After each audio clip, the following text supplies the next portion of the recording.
She broke the rules. She broke the ceiling. But in the end, it was her spirit that broke the most. Dorothy Dandridge wasn't just a pretty face in a world that worshipped whiteness, she was a revolution wrapped in silk gloves and Hollywood lights. She walked red carpets lined with cameras, but entered through service doors because of the color of her skin. They adored her smile, but never gave her the power to say no. They praised her beauty, yet punished her ambition. To millions, she was the glamorous black star who made it.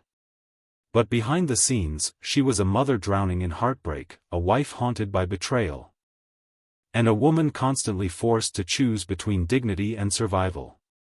They called her a trailblazer. They never asked what it cost her to blaze the trail. This is the untold story of Dorothy Dandridge. Dorothy Jean Dandridge didn't just arrive, she appeared, as if conjured from golden light and jazz riffs. With her delicate cheekbones, skin like copper silk, and eyes that carried centuries of sorrow and defiance, she walked into the segregated Hollywood of the 1950s like a living paradox, black, beautiful, poised, and undeniable. She wasn't the first black woman on screen. But she was the first they couldn't look away from. They called her the Bronze Venus. A title that sounded regal, even flattering. But always came with an asterisk, for a colored girl. While other stars lounged in air-conditioned trailers and dined with producers, Dorothy posed beside them on posters but was escorted through back doors at premieres. Her name was printed in gold, yet she was rarely allowed to sit at the same table as her co-stars. In 1954, she shattered expectations with Carmen Jones, Otto Preminger's bold reimagining of Bizet's opera. Dorothy didn't just play Carmen, she embodied her. Sultry, smart, rebellious, magnetic. Her performance blazed so brightly it pierced through Hollywood's color line and earned her a historic Academy Award nomination for Best Actress, the first ever for a black woman in a leading role. The world saw her now, not as a nightclub singer, not as an exotic face on a poster, but as a star. She became the fantasy of a new era. Magazine covers, glamorous gowns, studio interviews where she spoke with a soft confidence that both charmed and unnerved white America. She wasn't just performing, she was demanding space. On stage, on screen, in history. But even in her rise, the limitations were written into her scripts. She was never cast opposite white romantic leads, too controversial, they said. She was never offered the complex roles given to her white peers, not relatable, they claimed. Hollywood wanted her to sparkle, but never burn. Still, she dazzled. Nightclubs across the country vied for her voice. Critics compared her to Judy Garland and Lena Horne. She graced the same headlines as Elizabeth Taylor and Marilyn Monroe, not just as a black actress, but as a leading lady. And yet, something always held back the full embrace. A silent resistance. An invisible ceiling. And behind the glamour, a woman wondering if it was all built on borrowed time. To the world, Dorothy Dandridge was triumph incarnate. A symbol of change. Proof that a black woman could rise in a world built to keep her invisible. But beneath that polished surface was a soul growing restless, and a storm quietly forming. Before the red carpets, before the magazine covers, there was only noise. The muffled cries of a child trying to sleep while her mother rehearsed in the next room. The rattle of train wheels carrying her from one indifferent town to another. The silence of hotel rooms that smelled of cheap perfume and cigarette ash. That was Dorothy's real childhood, not the one Hollywood would later imagine, but the one hidden between layovers and lonely nights. Dorothy Jean Dandridge was born in Cleveland, Ohio, in 1922. Her father abandoned the family before she could walk. Her mother, Ruby Dandridge, was an aspiring actress in a world that had little use for black performers, and even less compassion for black mothers. Ruby was relentless. Determined to mold her daughters, Dorothy and her older sister Vivian, into stars, or at least survivors. She created the Wonder Children, a singing duo trained to perform spirituals and vaudeville numbers. The girls became products before they became people. They traveled the Southern Circuit, often performing in towns where they weren't allowed to drink from the same fountains as the audience. They were praised on stage and humiliated off it. Dorothy learned early that applause didn't always mean respect, and that talent didn't guarantee safety. Worse still was the home they returned to, while Ruby managed their careers.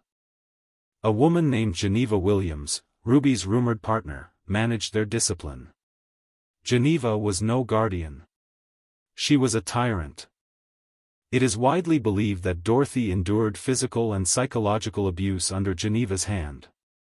Beatings, screaming matches, punishments that left bruises on her body and silence in her voice. But the deepest wound came not from a hand, but from a betrayal of trust. Several biographies and oral histories point to a traumatic incident of sexual abuse during Dorothy's adolescence, involving a man in a position of trust. It was an event she never discussed publicly, but those close to her said she was never quite the same after. She grew up fast. Too fast. By her teens, she had already seen the worst in people: racism, exploitation, cruelty wrapped in smiles. And yet, the stage became her only place of refuge. Under the spotlight, she could vanish into songs, into choreography, into make-believe worlds where she wasn't a burden or a target, but a star. In Los Angeles, the sisters found mild success. Dorothy's beauty became undeniable, a weapon and a curse. Doors opened, but only a crack. Nightclubs loved her voice, but managers wanted her hips. Directors admired her poise, but studios saw only her skin color. Even as she tried to step out of the shadow of her sister act, she couldn't escape the expectations: be desirable, but not threatening; be talented, but not too ambitious. She married Harold Nicholas, one half of the legendary Nicholas brothers, at 19. It was supposed to be an escape. Instead, it became a prison. He was absent, unfaithful, and emotionally distant. When their daughter, Harolyn, was born with severe brain damage, Dorothy was left to care for her almost entirely alone. A young mother, an abandoned wife, a broken child. And yet still performing, still smiling. This was the part no one saw. The Dorothy who cried in dressing rooms. The Dorothy who begged doctors for answers about her daughter's future. The Dorothy who sat quietly while men made choices for her career, her image, her body. By the time she landed her first major film role, she had already survived more than most actresses faced in a lifetime. The glamour was only ever surface. Beneath it lay a girl still trying to prove she was worth loving, worth choosing, worth remembering. She didn't just want to act, she wanted to belong. Not to the fringes, not to the side acts, but to the very center of Hollywood's golden fire. And to get there, Dorothy Dandridge had to shed the skin of survival and step into something else entirely, a living illusion. She reinvented herself with surgical precision.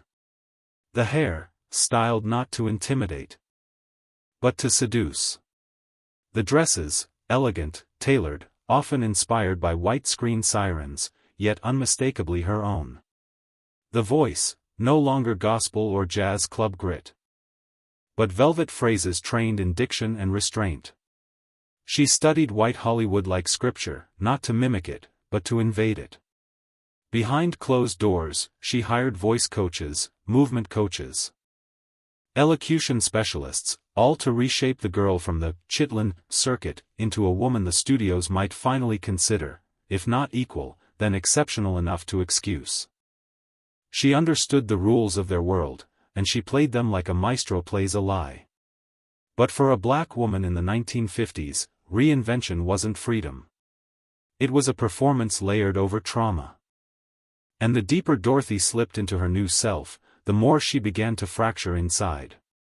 She became a regular at elite nightclubs, wowing crowds in New York and Las Vegas. But even there, she was forced to enter through the kitchen, perform before all-white audiences, and then leave without touching the front lobby. Some venues required her to sleep elsewhere, hotel policy. They said it didn't matter that she was the headline. Her skin always spoke first. Hollywood loved her look but never gave her depth. She was cast as the sultry temptress, the exotic love interest, the tragic beauty. Rarely was she allowed to be complex, fully human. They wanted a fantasy, not a person. Still, Dorothy believed she could transcend it. And to do that, she made one of the most dangerous decisions of her life. She fell in love with a white man, Otto Preminger, the Austrian-born director of Carmen Jones. Their affair was taboo, volatile, and doomed from the start. Preminger promised her roles, protection, a future. But when he was offered real stakes, marriage, family, commitment, he chose Hollywood over her. Just like they all did. She watched as he married a white actress, while she remained the mistress who should have known better. Then came the roles she turned down, because they were demeaning. The ones she fought for, and lost. The scripts that required nudity without substance. The ones that offered money but demanded she play into stereotypes she had spent her life resisting. Each no cost her opportunities. Each boundary she tried to draw made her more difficult to hire. And slowly, Dorothy Dandridge, once the dazzling storm on Hollywood's horizon, began to disappear from casting rooms. But there was one thing she refused to let go of: Carolyn, her daughter. Dorothy poured money, energy, and prayer into finding a cure, a school, a therapist, anything that could give her child a chance at independence. But as medical bills mounted and her career faltered, the financial strain pushed her toward the edge. She took roles she once deemed beneath her. Club gigs. Low-budget films. Anything to pay for her daughter's care. And when even that wasn't enough, she was forced to place Carolyn in a state institution, a decision that shattered what little was left of her. It was the cruelest irony, to play strong, fierce women on screen, while privately surrendering the one person she loved most. This was the woman no one saw, a mother forced to trade her dignity for dollars. An actress forced to smile while dying inside, a trailblazer standing alone in a landscape she helped change, but would never be allowed to rule. She had become the version of herself that Hollywood demanded. But in doing so, she lost the version she had once dreamed of being. For one fleeting moment, she stood above it all. It was March 30, 1955. Dorothy Dandridge arrived at the 27th Academy Awards in a white gown that shimmered like moonlight on glass. The cameras followed her every step. Her smile, radiant but guarded, lit up the red carpet. She wasn't just a guest that night, she was a nominee. Best Actress in a Leading Role. She had done the unthinkable, a black woman competing in the highest category of the most segregated industry in America. Hollywood couldn't ignore her anymore. Carmen Jones had forced their eyes open. The world watched as her name was read aloud, history in motion. Though she didn't win, that moment carved her name into the granite of cinematic history. But what happens to the woman who touches the stars, only to find there's no place for her to land? After the Oscars, Dorothy should have had her pick of roles. Leading lady. Prestige dramas. International scripts. But the calls never came. Studios praised her performance, then passed her over for safer choices. Producers feared the backlash of pairing her with white actors. Some even suggested she'd already peaked. That her nomination was a gift, not a door. Instead of riding a wave, she was met with a wall. The offers that did arrive were cruel echoes of her past. Voodoo priestesses, exotic dancers, doomed mistresses. characters defined not by their arcs but by their skin. One script described her as too worldly to be innocent, too colored to be the girl next door. She fought back, turned down the roles. But each refusal was a nail in the coffin of her career. Meanwhile, her personal life was unraveling like silk in a storm. Her affair with Otto Preminger had soured. He had moved on. Married a white actress. Dorothy was left with whispers and regrets, not only over the betrayal, but the public shame of daring to love across the color line. Desperate for comfort, she married again, to Jack Dennison, a Las Vegas lounge owner. On the surface, he was charming. But the marriage soon turned toxic. He was abusive, both emotionally and physically, and squandered what little money Dorothy had left. By the time she filed for divorce, her savings had evaporated. So had many of her industry connections.